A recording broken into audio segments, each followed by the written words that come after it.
When you're parenting your teens, some strategies might seem like common sense, until they backfire. Maybe you think you're motivating your teens, but you're actually crushing their confidence. Or maybe you believe you're guiding your teens toward the right path, but what you're actually doing is making them more anxious. The truth is, some well-intentioned parenting strategies can have unintended consequences. In this video, we'll break down common parenting strategies that are doing more harm than good.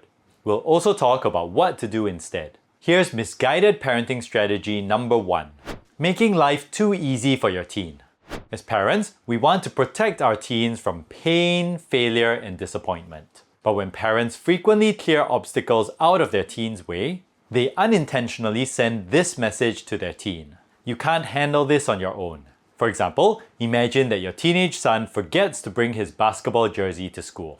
He has an important basketball game right after school and he's the best player on the team. If he doesn't have his basketball jersey, he won't be allowed to play in the game and his team might lose. So you rush to school to give him the jersey. If this type of thing happens once or twice, it's not a big deal. But if this becomes a habit, your son won't learn to be responsible. Here's another example. Let's say your teenage daughter is having a conflict with her friend. Instead of letting the two of them work it out, you step in and try to mediate. This denies your daughter the chance to develop problem-solving and social skills. Overprotective parenting results in teenagers growing into adults who lack resilience. So let your teens experience the natural consequences of their choices, as long as they won't be put in any real danger. I'm Daniel Wong. I'm a teen coach and I specialize in helping teens to thrive. Now let's talk about misguided parenting strategy number 2. Relying too much on punishments. Punishments like grounding your teens, taking away their phone, or forcing them to do extra chores can seem like effective ways to discipline them. But if used excessively, punishments don't actually teach your teens to make better choices. Instead, punishments can cause your teens to become resentful and defiant. For instance, let's say your teenage son talks back to you. You decide to punish him by taking away his phone for a week. If you do this, he probably won't learn to be more respectful. In fact, he'll likely become more disrespectful in the long run. Now let's say your teenage daughter forgets to empty the dishwasher again. Instead of discussing the issue with her, you ground her for the whole weekend. Once again, if you do this, she won't learn to be less forgetful and more responsible. She'll just get angry at you. Dr. Ross Green, clinical psychologist and author of The Explosive Child, explains that many behavioral issues stem from lagging skills rather than defiance. Teens need guidance and opportunities to develop skills. They don't need to be taught a lesson through punishment. So going back to the example of your teenage son being rude to you, help him express his frustration in a respectful way rather than punishing him for the outburst. You could say something like this to him. I get that you're frustrated. Let's talk about how you can express that frustration without being disrespectful. As the conversation progresses, you could possibly even suggest to him ways that he can express his feelings, such that you don't feel disrespected while he still gets to explain his perspective. For example, you could suggest to him that he try expressing his feelings by using phrases like these. I feel frustrated because I feel like I'm not being heard. I see things differently. I'd like to have a chance to explain my point of view. I understand that you're trying to help, but I'd really like to handle this on my own. Of course, it's vital that you express your own frustrations in a calm and respectful way. This will make it far more likely that your teens will be open to your suggestions about how they should express their feelings. Misguided strategy number 3. Forcing your teen to apologize. When teenagers make a mistake or hurt someone's feelings, parents frequently demand that they apologize. But a forced apology doesn't mean much. What you want to teach your teens is empathy. Imagine you overhear your teenage daughter swearing at her younger brother and calling him names. So you say to her, I heard that. Say sorry to your brother right now. She sighs, rolls her eyes, and says softly, sorry. But did she mean it? Probably not. Research conducted by Dr. Craig Smith shows that forced apologies don't foster true empathy. Instead, forced apologies teach teens that apologizing is just something they're supposed to do rather than an opportunity to repair a relationship. Dr. Smith even found that forced apologies can make the recipient of the apology feel worse. So what should you do instead? Encourage genuine reflection. Ask your teens how they think their actions affected the other person. Have a discussion with them to see what they might be able to do to make things right. If you're finding this video helpful so far, please click the like button. And please subscribe to my YouTube channel so you don't miss out on future videos about helping teens to thrive. Misguided strategy number 4. Micromanaging your teens' schoolwork. It's natural to want your teenagers to succeed in school, especially when nowadays it's so competitive to get into the most prestigious schools and programs. But when parents constantly monitor their teens' grades and remind their teens about assignments, their teens don't learn to be self-motivated.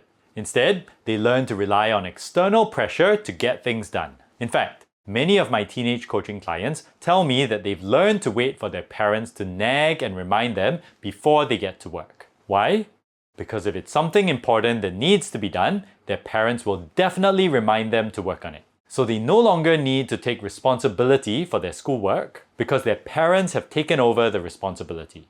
Dr. Simon Cullen's research shows that autonomy in learning is critical for long-term academic success. When teens take ownership of their schoolwork, they develop better time management and problem-solving skills. So provide your teens with guidance if necessary, but let them take overall responsibility. Avoid micromanaging them. Instead, you can encourage them to develop a plan by saying something like this. It sounds like you're stressed about this project. What's your plan to get it done?